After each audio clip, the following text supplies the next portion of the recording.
It's an interesting time in the Canadian wine industry.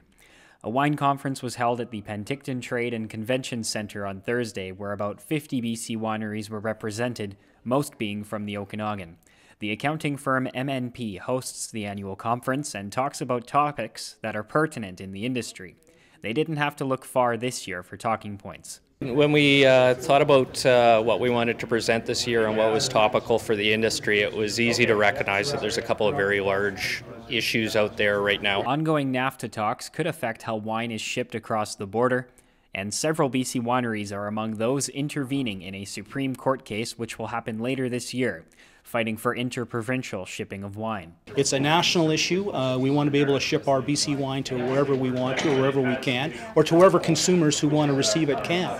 We got to be vigilant, and we got to share ideas, and we got to be able to share what each of us are doing. Prodan said Thursday's annual workshop is critical for those in the wine industry to share thoughts and ideas.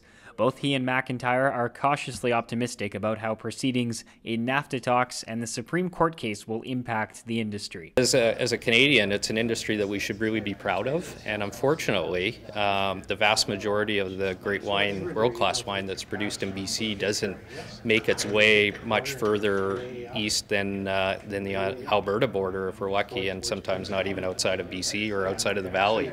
It means an awful lot to our province and our country, so we encourage everybody to get out there and support your BC wineries. For Castanet News, I'm Colton Davies in Penticton.